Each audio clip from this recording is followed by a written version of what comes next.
Hello everyone, welcome back to my YouTube channel. Today's topic is Vaugeria bankrupt. It is also known as filariasis या elephantiasis भी बोल सकते हैं. Adult warm जो होते हैं इसके लिम्फेटिक वेसल्स और लिम्फ नोड्स के अंदर पाए जाते हैं. माइक्रोफिलारिया प्रेजेंट इन मैन. जो ये डिजीज़ हो जाती है उसके बाद जो माइक्रोफिलारिया बनते हैं वो मैन के ब्लड के अंदर प्रेजेंट होते हैं. इसकी मॉर्फोलॉजी देखते हैं. एडल्ट वॉर्म, इसके एडल्ट वॉर्म जो होते हैं वो ट्रांसपेरेंट होते हैं, लॉन्ग होते हैं, hair like creamy white in colour, मतलब हेयर लाइक स्ट्रक्चर होता है, बिल्कुल धागे जैसे होते हैं और वाइट कलर के होते हैं, थोड़े से क्रीमी होता है. Filiform in shape, ends are tapering. Ends tapering होती है और फिलीफॉर्म शेप का होता है. अब इसमें दो फॉर्म्स होंगे, मेल और फीमेल. मेल जो होगा 2.5 4.0 इसकी लेंथ होगी, ठीक है, टॉल 0.1 mm, और फीमेल जो होगी 8 से 10 सेंटीमीटर की लेंथ होगी, 0.2 से 0.33 इसकी वाइड होगी, ठीक है. टेल एंड जो होगा मेल में वो कर्व्ड होगा, ठीक है, नीचे से थोड़ा सा घुमा हुआ होगा और दो स्पाइक्यूल्स प्रेजेंट होंगे उसके. और लाइफ स्पैन जो होती है मेल की वो 5 से 10 साल होती है ओनली. फीमेल में जो होते हैं टेल एंड जो होता है वो नैरो होता है और पॉइंटेड होता है. ये क्या होती है, फीमेल ओवे वीवी पेरस होती है. एग्स को क्या करती है, ले करती है. मैं इसका डायग्राम दिखाती हूँ आपको. ये वाउचेरिया बैंक्रोफ्टाई का डायग्राम है. इसमें हाइलिन शीथ है, न्यूक्लियस है और एम्ब्रियो है. सिफेलिक स्पेस कौन सा है, जो बीच वाला जो है वो सिफेलिक स्पेस है, ठीक है. नेक्स्ट हम देखते हैं इसकी लाइफ साइकिल.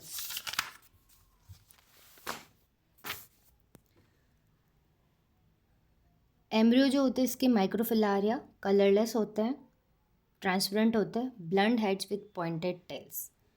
एम्ब्रियो मेज़र करता है 290 म्यूएम. कवर्ड होता है हाइलिन शीट से. मैंने अभी आपको डायग्राम बताया कि ये कवर होता है हाइलिन शीट से और इसमें न्यूक्लियस प्रेजेंट होता है, एम्ब्रियो प्रेजेंट होता है, ग्रैन्यूल्स होते हैं, सोमैटिक सेल्स होती है और ये कैसा कलरलेस है और ट्रांसपेरेंट होता है, ठीक है. अब इसकी लाइफ साइकिल जो होती है वो 2 होस्ट के अंदर ये लाइफ साइकिल कंप्लीट होती है. एक तो इंटरमीडिएट होस्ट है, डेफिनेटिव होस्ट.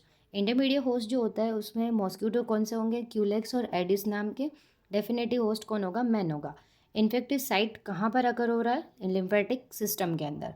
इन्फेक्टिव फॉर्म कौन सा होगा, third stage larva found in mosquito. जब मॉस्क्यूटो में लार्वा की थर्ड स्टेज होगी वही इन्फेक्टेड होगी मैन को. तो इसमें दो साइकिल चलेगी, ह्यूमन साइकिल और मॉस्क्यूटो साइकिल. हम ह्यूमन साइकिल के बारे में देखेंगे. ह्यूमन साइकिल में क्या होता है, जब कोई इन्फेक्टेड मॉस्क्यूटो आता है, ठीक है, इन्फेक्टेड मॉस्क्यूटो आया, उसने क्या करा, बाइट करा किसी मैन को. मैन को बाइट करने के बाद उसका जो लार्वा होगा वो लार्वा क्या करेगा, उसकी स्किन को पेनिट्रेट करके अंदर चला जाएगा. अब वो बॉडी में एंटर हो गया है.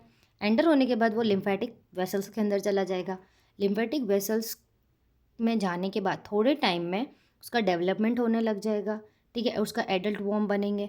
अब एडल्ट वॉर्म आगे जाके मेल और फीमेल में चेंज हो जाएंगे. मेल क्या करेगा, फीमेल वॉर्म को फर्टिलाइज करने के बाद मेल जो होगा वो मर जाएगा, ठीक है. मरने के बाद क्या हो जाएगा, उसके जो फीमेल एग है, फीमेल जो है वो क्या करेगी, डिस्चार्ज करेगी माइक्रोफिलारिया, मतलब एग्स रिलीज करेगी. 50,000 पर डे वो एग्स देती है, ठीक है. फिर ये क्या हो जाएंगे, इसके सारे एग्स क्या हो जाएंगे, पूरे ब्लड में घूमते रहेंगे. अब यहीं से मॉस्किटो साइकिल चलेगी. अब ब्लड के अंदर घूम रहे उसके माइक्रोफिलारिया. मॉस्किटो आया, इन्फेक्टेड मैन को उसने बाइट करा और इंजेक्शन कर लिया अपने अंदर वो सारे माइक्रोफिलारिया. वो सारे इंजेक्शन करने के बाद क्या हो जाएगा, ये साइकिल जो होगी इंटेस्टाइन में चलेगी मॉस्किटो के. इंटेस्टाइन में डेवलपमेंट हो जाएगा इसका. फिर L1 L2 L3 स्टेजेस बन जाएगी. जो L3 स्टेज बनेगी मॉस्किटो के अंदर वही वापस से क्या हो जाएगी, इन्फेक्टेड होगी मैन को. और इसकी कौन सी डिजीज़ इसमें अकर होगी, वाउचेराइसिस एंड फाइलेराइसिस. अक्यूट फाइलेराइसिस और क्लासिकल फाइलेराइसिस दो में होगी. क्लासिकल फाइलेराइसिस जो होगा उसमें एडल्ट वॉर्म की वजह से क्या हो जाएगा, ब्लॉकेज हो जाएगा लिम्फ वेसल का, काइल्यूरिया होगा, एलिफेंटासिस होगी.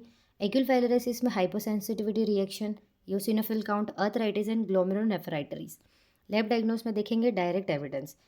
डेमोन्स्ट्रेशन करेंगे माइक्रोफिलारिया के ब्लड फिल्म के अंदर देखेंगे, ठीक है. माइक्रोफिलारिया जो होंगे लार्ज, मतलब वॉल्यूम जो होगा इसका ज़्यादा दिखेगा नाइट के अंदर. और डायरेक्ट इनडायरेक्ट एविडेंस में इयोसिनोफिल काउंट बढ़े होंगे. और सीरोलॉजिकल टेस्ट में अपन एलाइजा IHA और IFA देखेंगे. Thank you so much. Thanks for watching.